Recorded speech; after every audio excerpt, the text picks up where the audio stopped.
Hi everyone, welcome to your YouTube channel. So today in this video, I am going to tell you about what are the important chapters of mathematics in the according to the JEE Mains examination. So JEE Mains में जितने भी important chapters हैं उसके mathematics का section है, कौन कौन से इंपॉर्टेंट चैप्टर्स है पूरा वीडियो में डिस्कस करने वाला हूँ. फिजिक्स केमिस्ट्री आपको मिल जाएगा, इसके बाद 3 पार्ट्स में वीडियो रहेगा ये पूरा, मैथ्स का, फिजिक्स का, केमिस्ट्री का. तो पूरा वीडियो ध्यान से देखना, पहली बार आप चैनल को सब्सक्राइब करके रखो. तो कुछ ज़्यादा नहीं बताऊँगा, कुछ बहुत ही कम चैप्टर है, मतलब कुछ ही चैप्टर बताऊँगा जितना आप लोग पढ़ पाओ, ठीक है. तो फर्स्ट बात करता हूँ आपका हो गया ऐसे आपका टेक्नोमेट्रिक फंक्शन हो गया, trigonometric function, inverse of trigonometric function, इन दोनों का एक ही चैप्टर में इंक्लूड कर रहा हूँ, ज़्यादा मैं कर नहीं रहा हूँ, ठीक है. सेकंड आपका हो गया vector and 3D, vector vector हो गया आपका, एंड 3 डायमेंशनल ज्योमेट्री हो गया. तो 2 चैप्टर ये हो गए.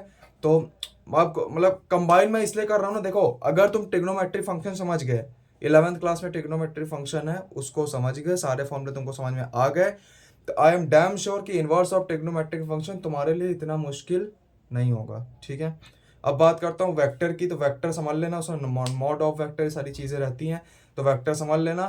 थर्ड चैप्टर तुम्हारा वही 3 डायमेंशनल ज्योमेट्री हो जाएगा, तो ये इसको कर लो, ठीक है. तो होप सो मतलब ये 3 चैप्टर क्लियर होंगे. बढ़ता हूँ आगे कि कौन कौन से चैप्टर्स हैं, तो पूरा वीडियो ध्यान से देखने, इसीलिए बोल रहा हूँ. और परेशान मत हो, और काउंसलिंग तक पूरा सपोर्ट करूँगा इसी तरह से, ठीक है. तो पूरा देखो. अगला बात करता हूँ, जैसे आपका परमोटेशन एंड कॉम्बिनेशन हो गया. परमोटेशन एंड कॉम्बिनेशन फॉर्मूला जो पढ़ते हो एनपीआर एनसीआर वाला, तो सो तो परमोटेशन कॉम्बिनेशन की बात करें तो परमोटेशन कॉम्बिनेशन के पास 2 फॉर्मूला होता है, एक एनपीआर का और एनसीआर का. तो बस आपको वे आना चाहिए कैसे उसको सॉल्व करना है, कि रिपीटिशन अलाउड हो रहा है कि नहीं हो रहा है. तो ज़्यादा कुछ करना होता है नहीं, तो रिपीटिशन अगर आपको समझ में आ जाएगा तो वो चीज़ आप कर लोगे. तो उसको मैं इंक्लूड नहीं कर रहा हूँ, सीधा मैं इंक्लूड कर रहा हूँ बाइनोमियल थ्योरम को. बाइनोमियल एक्सपेंशन जो आपका चैप्टर है, इसमें आप फॉर्मूला लगता है a⁴n वाला, ये सारे फॉर्मूले लगते हैं. मिडिल टर्म निकालना, ये सारी चीज़ें लगती हैं. तो उसमें कॉम्बिनेशन का फॉर्मूला जो होता है एनसीआर वाला, NCR equal to n factorial upon में n minus R factorial, R factorial जो फॉर्मूला लगता है, ठीक है, इसका यूज़ करते हैं आप लोग. तो बाइनोमियल एक्सपेंशन होगा. और एक और अगला चैप्टर में जो इंक्लूड करना चाहता हूँ वो है कैलकुलस के कैलकुलस. कैलकुलस में कुछ मत करो, आप बस इतना ही कर लो कि आपका इंटीग्रेशन तैयार होना चाहिए, डिफरेंशिएशन एंड डिफरेंशियल इक्वेशन, ठीक है. कैलकुलस वो डिफरेंशिएशन आप तभी, कंटिन्यूटी डिफरेंशियलिटी चैप्टर तभी आप कर पाओगे जब आपको 11th क्लास का लिमिट्स आता होगा. तो ये आई होप कि आपका 11th क्लास का जो लिमिट वाला चैप्टर है, एटलीस्ट लिमिट के कॉन्सेप्ट है वो क्लियर होंगे, ठीक है. नहीं है तो कर लो लिमिट्स, कैलकुलस लिमिट्स, कंटिन्यूटी डिफरेंशियलिटी, और आपका ये क्या कहते हैं इंटीग्रेशन हो गया आपका, एंड डिफरेंशियल इक्वेशन हो गया. अब कुछ लोग बोले भैया एप्लीकेशन ऑफ इंटीग्रेशन या एप्लीकेशन ऑफ डिफरेंशिएशन, तो ये भले छोड़ सकते हो आप इसको, लेकिन अगर आप पढ़ना चाहते हो तो एप्लीकेशन ऑफ डेरिवेटिव में आप strictly increasing decreasing maximum minima, और स्ट्रिक्टली इंक्रीजिंग स्ट्रिक्टली डिक्रीजिंग वगैरह जो टॉपिक आप इसको पढ़ सकते हो, ठीक है.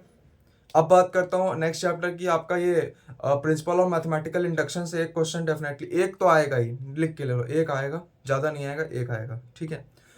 लेकिन हाँ, अगर प्रिंसिपल ऑफ मैथमेटिकल इंडक्शन पढ़ के नहीं भी जा रहा तब भी कोई दिक्कत नहीं है, इसको छोड़ स्किप कर सकते हो.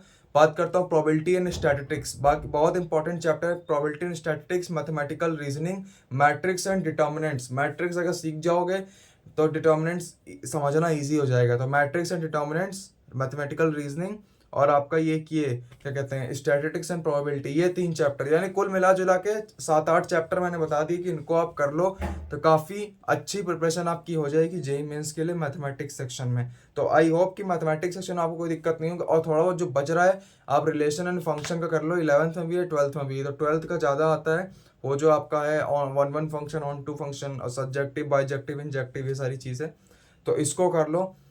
अब कुछ लोग कमेंट्स में लिख सकते हो कि भैया फिर बचा क्या अगर यही करना है. तो भाई बचने को तो बहुत कुछ बचा है, ठीक है. बचने को तो आपका मैं चैप्टर्स भी गिना सकता हूँ क्या क्या बच रहा है, ठीक है. लेकिन इतने चैप्टर्स करके जाओगे आपका अच्छा स्कोर हो जाएगा जेईई मेंस के अंदर मैथमेटिक्स सेक्शन में. तो मिलता हूँ आगे की वीडियो से. फिजिक्स और केमिस्ट्री का वीडियो आपका सही मिल जाएगा. इंस्टाग्राम पेज को फॉलो कर लो, सबसे रिक्वेस्ट है यार, उस पर भी सपोर्ट दो, जिस तरह से आप यूट्यूब को सपोर्ट दे रहे हो उस पर सपोर्ट दो. मिलता हूँ वीडियोस में. और चिंता मत करो, चाहे जेईई मेंस हो, चाहे अदर कॉम्पिटिटिव एग्जाम्स हो, आपको टिल द काउंसलिंग आपको सपोर्ट मिलेगा. मिलता हूँ वीडियो, तब तक के लिए स्टे सेफ, बाय बाय.